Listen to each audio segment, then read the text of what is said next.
Hello नमस्कार प्यारे साथियों, कैसे हो आप लोग। मैं आशा करता हूं कि सभी साथी बहुत अच्छे होंगे और आपकी पढ़ाई भी बहुत ही अच्छी चल रही होगी। तो मेरे भाई आज के क्लास में हम लोग पढ़ने वाले हैं क्लास 12th फिजिक्स का 70 मोस्ट इंपॉर्टेंट ऑब्जेक्टिव क्वेश्चन। और साथियों ये सभी प्रश्न बहुत ज़्यादा इंपॉर्टेंट है आपके एग्जाम के दृष्टिकोण से। तो इस क्लास को आप लोग बिल्कुल ध्यान से देखिएगा और एक एक प्रश्नों को बहुत अच्छे से याद भी कर लीजिएगा। ओके जी, चलिए फिर क्लास को स्टार्ट करते हैं। पहला नंबर सवाल आपके सामने है, तो आप लोग भी एक एक प्रश्नों के आंसर को लगाते चलिएगा, जिससे कि आपको पता चलेगा कि इस 70 क्वेश्चन में आप लोग कितना प्रश्न को सही कर पाते हो। देखिए पहला नंबर सवाल है कि लेंस की क्षमता का एसआई मात्रक क्या होता है। किसी लेंस के द्वारा किरण मुड़ने की शक्ति लेंस की क्षमता कहलाती है। इसका जो एसआई मात्रक है वो डायोप्टर होता है और एक मात्रक इसका यहाँ पे मीटर इनवर्स होता है। ये बात आपको याद रख के चलना है। चलिए आगे बढ़ते हैं। दूसरा नंबर सवाल आपके सामने है कि कोणीय वर्ण विक्षेपण बराबर होता है। कोणीय वर्ण विक्षेपण बराबर क्या होता है, तो ये होता है म्यू भी माइनस म्यू आर इंटू में ए। ऑप्शन नंबर ए बिल्कुल करेक्ट हो जाएगा। ध्यान रखिएगा एक एक प्रश्न आपके एग्जाम के लिए इंपॉर्टेंट है। यहाँ पे इसमें प्रीवियस ईयर का क्वेश्चन भी है और कुछ मॉडल सेट का भी प्रश्न है। देखिए यहाँ पे है कि समतल दर्पण की वक्रता त्रिज्या कितनी होती है, तो आपको याद रखना है समतल दर्पण की वक्रता त्रिज्या पूछे या फिर फोकस दूरी पूछे, दोनों के दोनों अनंत होती है। 3 नंबर सवाल का जवाब ए हो जाएगा। चलिए आगे बढ़ते हैं। अगला प्रश्न देखिए पूछा जा रहा है, जब प्रकाश कांच में प्रवेश करती है तो इसका तरंगदैर्ध्य क्या होता है। तो जब प्रकाश कांच में प्रवेश करती है तो इसका तरंगदैर्ध्य घट जाता है। 4 नंबर सवाल का जवाब ए हो जाएगा।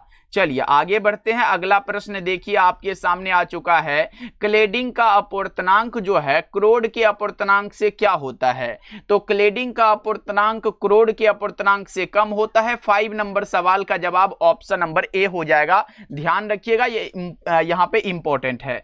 चलिए आगे बढ़ते हैं। अगला प्रश्न देखिए यहाँ पे क्या पूछा जा रहा है, एक उत्तल लेंस को पानी में डुबाया जाता है तो इसकी क्षमता क्या होगी, जल्दी बता दो।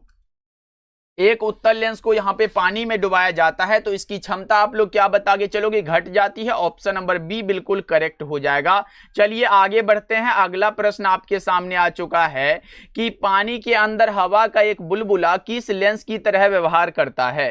पानी के अंदर हवा का एक बुलबुला मेरे भाई किस लेंस की तरह व्यवहार करेगा, आप बता के चल रहे हो अवतल लेंस की तरह, यानी कि अपसारी लेंस की तरह। ऑप्शन नंबर क्या होगा, ए करेक्ट हो जाएगा।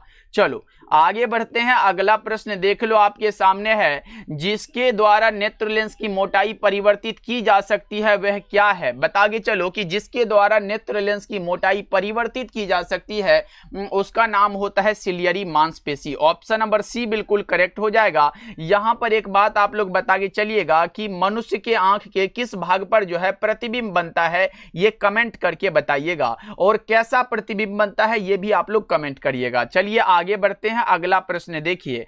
अगला प्रश्न आपके सामने है, और उससे पहले मेरे भाई अगर आप हमारे द्वारा तैयार सभी सब्जेक्ट का नोट्स परचेज करना चाहते हो तो जरूर कीजिएगा। एग्जाम में आने की वो हमारी गारंटी है। बस आपको जितना भी दिया जाएगा सिर्फ इंपॉर्टेंट क्वेश्चन का नोट्स मिलेगा, और इसका चार्ज मात्र 199 है, और इसमें आपको सभी सब्जेक्ट मिल जाएगा। तो कॉल या मैसेज कर सकते हो 7070 82 16 85 नंबर पे, चाहे आप हिंदी मीडियम से हो या फिर इंग्लिश मीडियम से हो, ये नोट्स दोनों में तैयार है। तो इस नंबर पे आप लोग कॉल या मैसेज कर सकते हो। आइए प्रश्न को देखते हैं कि दीर्घ दृष्टि दोष में व्यवहार किया गया लेंस कौन सा होता है। तो दीर्घ दृष्टि दोष को दूर करने के लिए उत्तल लेंस का यूज होता है। निकट दृष्टि दोष को दूर करने के लिए अवतल लेंस का यूज होता है। जरा दृष्टि दोष के दूर के लिए बाइफोकल लेंस का यूज, और अबिंदुकता के दूर के लिए बेलनाकार लेंस का उपयोग होता है। चलिए आगे बढ़ते हैं। अगला प्रश्न आपके सामने है, किसी संयुक्त सूक्ष्मदर्शी की आवर्धन क्षमता नली की लंबाई के क्या होती है, ये बताना है। तो नली की लंबाई के बढ़ने पर सीधे रूप से बढ़ जाती है। डी ऑप्शन आपका करेक्ट हो जाएगा। चलिए आगे बढ़ते हैं। अगला प्रश्न देखिए आपके सामने है, खगोलीय दूरदर्शक में अंतिम प्रतिबिंब कैसा होता है। खगोलीय दूरदर्शक में मेरे भाई अंतिम प्रतिबिंब जो होता है वो काल्पनिक और उल्टा होता है। कैसा होता है, काल्पनिक और उल्टा होता है। तो 11 का सी ऑप्शन बिल्कुल करेक्ट हो जाएगा। चलो आगे बढ़ते हैं। अगला प्रश्न देखिए, किसी प्रिज्म की वर्ण विक्षेपण क्षमता निर्भर करती है। किसी भी प्रिज्म की वर्ण विक्षेपण क्षमता प्रिज्म के पदार्थ की प्रकृति पर निर्भर करती है। सही जवाब आपका बी करेक्ट हो जाएगा। चलो आगे बढ़ते हैं। अगला नंबर सवाल का जवाब बताना। यहां पे प्रश्न है, एक पतले फिल्म के रंग का कारण क्या है? तो एक पतले फिल्म के रंग का कारण होता है प्रकाश का व्यतिकरण। बी ऑप्शन आपका बिल्कुल करेक्ट हो जाएगा, याद रखिएगा। और मेरे भाई मैंने बताना भूल गया कि नोट्स में आपको ऑब्जेक्टिव और सब्जेक्टिव दोनों दिया जाएगा, चाहे वो 2 नंबर वाला हो 5 नंबर वाला हो, सारा कुछ आपको दिया जाएगा और सबसे कम क्वेश्चन दिया जाएगा। जितना पढ़ के आप अच्छा नंबर ला सकते हो उतना ही प्रश्न आपको उसमें दिया जाएगा। बहुत कम क्वेश्चन रहेगा जिससे आप अच्छे से याद कर पाओगे। देखो यहां पे प्रश्न है, ध्रुवित प्रकाश उत्पन्न करने के लिए किसको प्रयुक्त किया जाता है? तो ध्रुवित प्रकाश उत्पन्न करने के लिए निकोल प्रिज्म का उपयोग होता है। सी ऑप्शन बिल्कुल करेक्ट हो जाएगा। चलिए आगे बढ़ते हैं। अगला प्रश्न देखिए, प्रकाश के रंग का कारण क्या है? प्रकाश के रंग का कारण है इसका तरंग दैर्ध्य। क्या है मेरे भाई? इसका तरंग दैर्ध्य है। ए ऑप्शन आपका करेक्ट हो जाएगा। आइए आगे बढ़ते हैं कि एक प्रिज्म पर एक वर्णी प्रकाश के आपतित होने पर निम्न में कौन सी घटना होती है? कौन सी घटना होती है मेरे भैया जी बताना? वो विचलन होती है। ऑप्शन नंबर बी आपका बिल्कुल करेक्ट हो जाएगा। आइए आगे बढ़ते हैं। अगला प्रश्न देखिए, पूरे 70 ऑब्जेक्टिव को इस क्लास में हम लोग कवर करेंगे। देखिए, प्रकाश किस प्रकार के कणों के कंपनों से बनता है? तो ईथर कण के कणों के कंपनों से बनता है। ऑप्शन नंबर ए हो जाएगा। चलो आगे बढ़ते हैं। अगला प्रश्न देखो यहां पे आया है कि निम्नलिखित में यहां पे कौन सबसे उत्तम एक वर्णी प्रकाश स्रोत है जो कि लेजर होता है, जिसका आविष्कार 1960 में हुआ था थियोडोर मैमन के द्वारा। चलिए आगे बढ़ते हैं। अगला प्रश्न आपके सामने आया है कि विवर्तन की घटना को कितने वर्गों में बांटा गया है? विवर्तन की घटना को मेरे भाई कितने वर्गों में बांटा गया है? तो 2 वर्गों में। 19 का ए ऑप्शन करेक्ट हो जाएगा। कौन कौन सा? एक फ्रेनेल का विवर्तन, दूसरा फ्राउनहोफर का विवर्तन। इसलिए याद रखिएगा ऑप्शन नंबर ए करेक्ट हो जाएगा।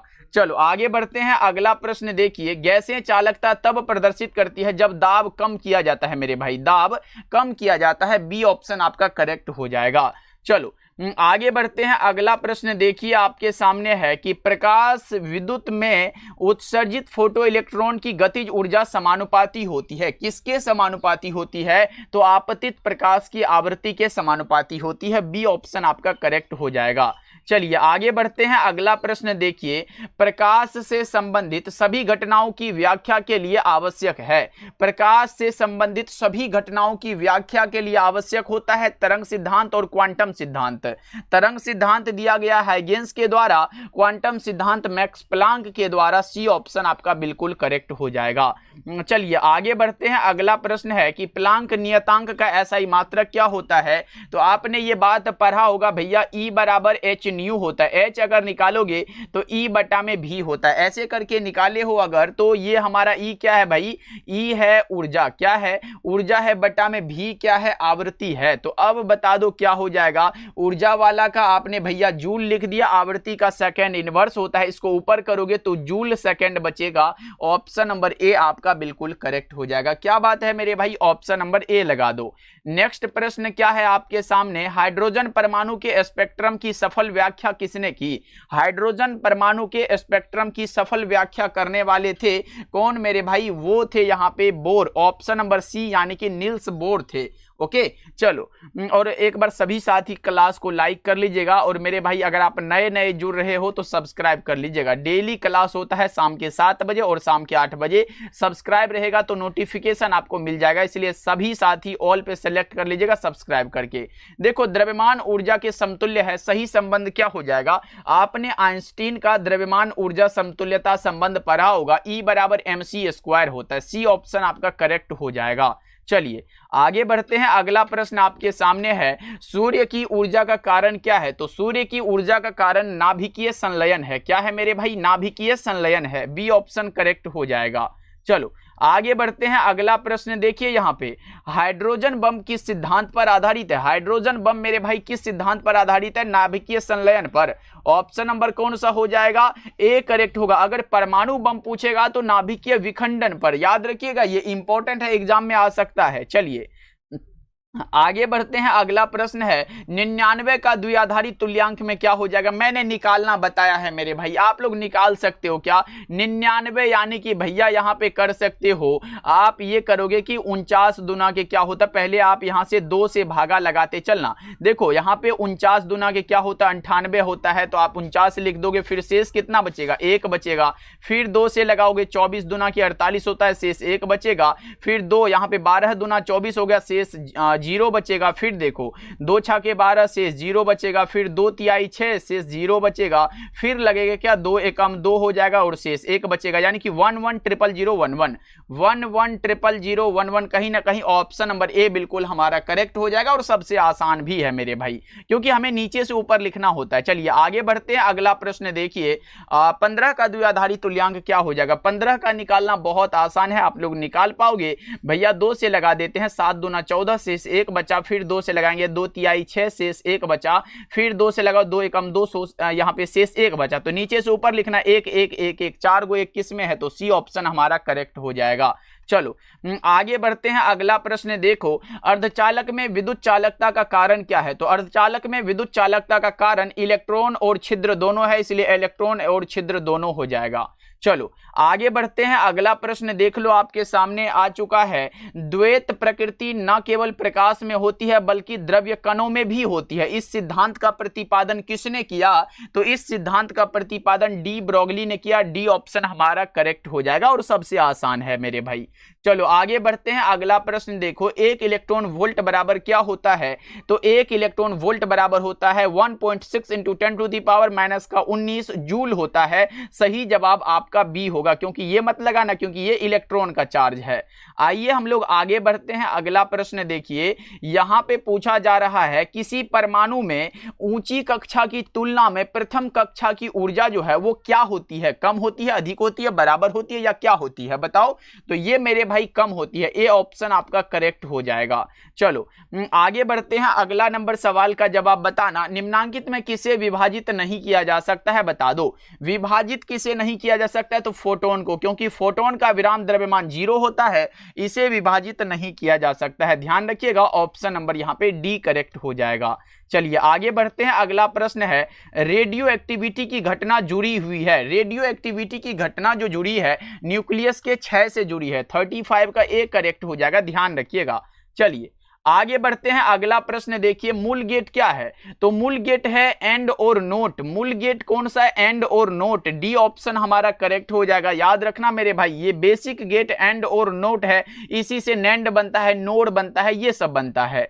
चलो आगे बढ़ते हैं, अगला बताओ, यहां पे है निम्न में कौन सार्वत्रिक लॉजिक गेट है। सार्वत्रिक logic gate universal logic gate है NAND gate, option number D होगा। इसके लिए बुलियन व्यंजक ए इंटू में बी बराबर क्या होता है, वाई होता है, लेकिन ऊपर में बार लगा होता है। चलो आगे बढ़ते हैं, अगला बताइएगा। अगला प्रश्न ये है कि नैंड गेट में एंड के साथ क्या मिलता है। तो देखो एंड प्लस में, यहां पे एंड प्लस में हम नोट करते हैं तो हमारा बनता है नैंड गेट। कौन सा गेट, नैंड गेट बनता है। इसीलिए एंड गेट का बुलियन व्यंजक ए इंटू बी बराबर अगर वाई होता है तो इसमें बार लगाते हैं तो ये नैंड गेट बन जाता है। सही जवाब आपका क्या होगा, ए करेक्ट हो जाएगा। एंड में नोट जोड़ना है तब आपका नैंड बन जाएगा। चलो आगे बढ़ते हैं, अगला बता के चलना। यहां पे मॉड्यूलन कितने प्रकार के होते हैं। तो आयाम मॉड्यूलन, आवृत्ति मॉड्यूलन और कला मॉड्यूलन। कितने प्रकार के मेरे भैया जी, 3 प्रकार के। बी ऑप्शन आपका करेक्ट हो जाएगा। चलिए आगे बढ़ते हैं, अगला प्रश्न आपके सामने है वाहक तरंगों पर किसी सूचना के अध्यारोपण की प्रक्रिया का नाम क्या है। बताओ 40 नंबर सवाल का जवाब, तो वो है मॉड्यूलन, बी ऑप्शन हमारा करेक्ट हो जाएगा। चलो आगे बढ़ते हैं, अगला प्रश्न देखो आपके सामने है निम्न में से कौन सी युक्ति सूचना संकेत को समतुल्य विद्युतीय संकेत में परिवर्तित करती है। बताओ कौन सा है, ट्रांसड्यूसर हो जाएगा, सी ऑप्शन हमारा बिल्कुल करेक्ट हो जाएगा। चलो आगे बढ़ते हैं, अगला बता के चलना प्रिज्म में निम्नलिखित में कौन सी घटनाएं हो सकती है। प्रिज्म में मेरे भाई कौन सी घटनाएं हो सकती है, बताना जरा क्या हो जाएगा इसका सही जवाब। तो आपने बताया भैया वो पूर्ण आंतरिक परावर्तन, अपवर्तन और विचलन भी हो सकती है। तो क्या बता रहे हो 42 नंबर सवाल का जवाब भैया ये सभी हो सकती है। चलो आगे बढ़ते हैं। यहाँ पे प्रिज्म में ये सभी घटनाएं हो सकती है। देखो यहाँ पे प्रश्न है, जब किसी वस्तु को आवेशित किया जाता है तो उसका द्रव्यमान क्या होगा, क्योंकि हमारा जो देखो आवेश दो प्रकार के होते हैं, एक यहाँ पे धन आवेश, दूसरा ऋण आवेश, लेकिन यहाँ पे सिर्फ आवेशित किया गया इसलिए बढ़ेगा और घटेगा दोनों। करेक्ट आंसर डी होगा, क्योंकि अगर हम यहाँ पे ऋण आवेशित करेंगे तो बढ़ेगा, धन आवेशित करेंगे तो घटेगा। चलो आगे बढ़ते हैं। अगला प्रश्न है, निम्नलिखित में कौन सा संबंध सही है। धारा घनत्व को जे द्वारा दर्शाते हैं। जे बराबर आई बट्टा में ए होता है। आई मतलब धारा और एम्पियर हो जाएगा बट्टा में एरिया का मीटर स्क्वायर, तो इसको हम ऊपर करेंगे तो एम्पियर मीटर इनवर्स 2 हो जाएगा। तो ध्यान रखिएगा आई बट्टा में ए हो जाएगा। चलो आगे बढ़ते हैं। 45 नंबर सवाल का जवाब बताना। आवेश का विमा क्या होता है। आवेश का विमा Q बराबर आई टी होता है। Q बराबर आई टी लिख लो ना भाई, क्योंकि धारा का मात्रक एम्पियर है, टाइम का टाइम, तो 80 हो जाएगा। ए ऑप्शन आपका करेक्ट हो जाएगा 45 का। चलो आगे बढ़ते हैं। अगला बताओ। अगला प्रश्न है कि आवेश का रेखीय घनत्व का मात्रक क्या हो जाएगा। इसे हम लेमडा द्वारा दर्शाते हैं। लेमडा बराबर क्यू बाई एल होता है। देखो चार्ज का कूलम बटा लंबाई का मीटर, तो कूलम बटा मीटर, ऑप्शन नंबर ए लगा के चलिएगा, सही हो जाएगा।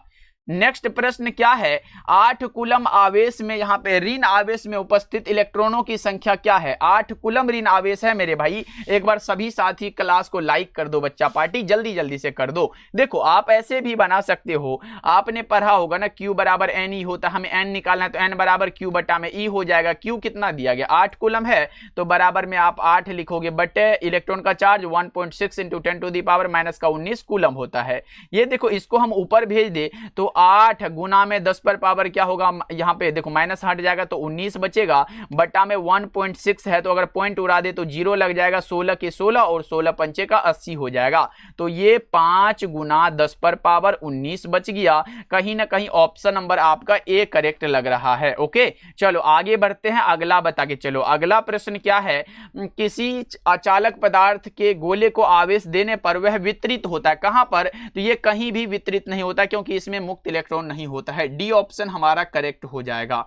चलो आगे बढ़ते हैं। अगला नंबर सवाल का जवाब बताओ। यहां पे प्रश्न है कि माइक्रोफेराड किसका मात्रक है, तो ये धारिता का मात्रक है। पिको फेराड आए धारिता का मात्रक है। फेराड आए धारिता का मात्रक है। चलो अगला बता के चलना। यहाँ पे आवेशित संधारित्र पर संग्राहक पट्टिका और संगणक पट्टिका के आवेशों का योग कितना होता है, 0 होता है। ए ऑप्शन हमारा करेक्ट हो जाएगा। चलो आगे बता के चलो आप लोग। यहाँ पे प्रश्न है कि वान डी ग्राफ जनित्र एक ऐसी युक्ति है जो उत्पन्न करती है। क्या उत्पन्न करती है, तो उच्च वोल्टता यानी कि हाई वोल्टेज उत्पन्न करती है। सही जवाब ऑप्शन नंबर सी हो जाएगा। नेक्स्ट प्रश्न बता के चलो आप लोग। किसी चालक का विशिष्ट प्रतिरोध बढ़ता है। किसी भी चालक का विशिष्ट प्रतिरोध तापमान के बढ़ने से बढ़ता है। 52 का ए ऑप्शन हमारा करेक्ट हो जाएगा। अगला बता के चलो आप लोग। यहाँ पे है कि किलोवाट घंटा किसका मात्रक है। आपने पढ़ा होगा 1 किलोवाट घंटा बराबर 3 गुना 10 पर पावर क्या होता है, 6 जूल होता है। 3.6 होता है ना भाई, 3.6 गुना 10 पर पावर 6 जूल होता है। और किलोवाट घंटा भैया ऊर्जा का मात्रक है। ऑप्शन नंबर बी करेक्ट हो जाएगा। चलो आगे बढ़ते हैं। अगला प्रश्न ये है, किसी विद्युत परिपथ का वह गुण जो विद्युत ऊर्जा को उष्मा में बदल देता है वो प्रतिरोध कहलाता है। डी ऑप्शन हमारा करेक्ट हो जाएगा। अगला बताओ। यहाँ पे ये प्रश्न है कि किरचॉफ का बिंदु नियम जो है किसका पालन करता है। 55 नंबर सवाल का जवाब बताओ। तो ये पालन करता है आवेश। यहाँ पे देखो किरचॉफ का बिंदु नियम यानी कि पहला नियम, तो ये आवेश संरक्षण के सिद्धांत का पालन करेगा। दूसरा नियम पूछेगा तो ऊर्जा संरक्षणता हम लोग लगा देते। चलो आगे बढ़ते हैं। आसान प्रश्न आया था आपके सामने। अब बता के चलो विद्युत विभव का यहाँ पे विमा बता के चलो। अब लैग नहीं करेगा ये मैं उम्मीद करता हूं। चलो बता दो विद्युत विभव का विमा क्या हो जाएगा। हमने पढ़ा है ना V बराबर W/Q होता है। तो अब लगा दो क्या हो जाएगा, फटाफट से बता दो। ML2 T इनवर्स 2 बटा में आवेश का AT होता है। इसे ऊपर कर लेते हैं तो ML2 T इनवर्स 3 और A इनवर्स हो जाएगा। बताओ कौन सा ऑप्शन सही है।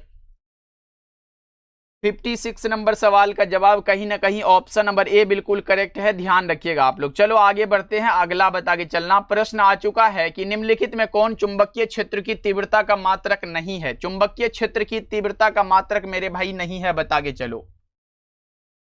चुंबकीय क्षेत्र की तीव्रता का मात्रक निम्नलिखित में कौन नहीं है? 57 नंबर सवाल का जवाब बताओ कौन सा हो जाएगा। देखो टेस्ला है, न्यूटन प्रति एम्पियर है, वेबर प्रति मीटर स्क्वायर है, ये न्यूटन प्रति एम्पियर स्क्वायर नहीं है। करेक्ट आंसर आपका डी बिल्कुल करेक्ट हो जाएगा। चलो आगे बढ़ते हैं, अगला बताओ। यहां पे प्रश्न है कि समरूप वेग से चलायमान आवेश क्या उत्पन्न करता है? तो समरूप वेग से चलायमान आवेश जो उत्पन्न करता है, तो आप कहोगे भैया चलायमान आवेश है ना, तो ये यहाँ पे विद्युत चुंबकीय क्षेत्र उत्पन्न करेगा।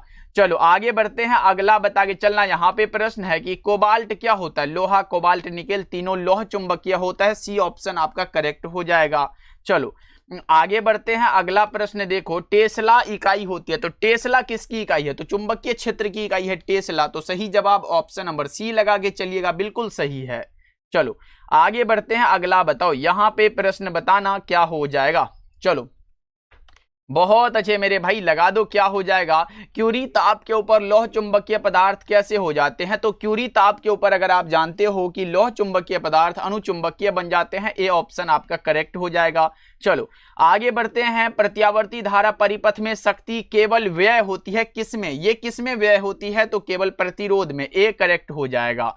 नेक्स्ट प्रश्न बता के चलो। यहां पे जल को कीटाणु रहित करने के लिए उपयुक्त है, तो जल को कीटाणु रहित करने के लिए उपयुक्त होता है परावैंगनी विकिरण। बी ऑप्शन आपका सही हो जाएगा। नेक्स्ट प्रश्न बताओ आप लोग। यहां पे प्रश्न है एक्स किरणों की तरंगदैर्घ्य लगभग कितनी होती है? बताओ जल्दी से।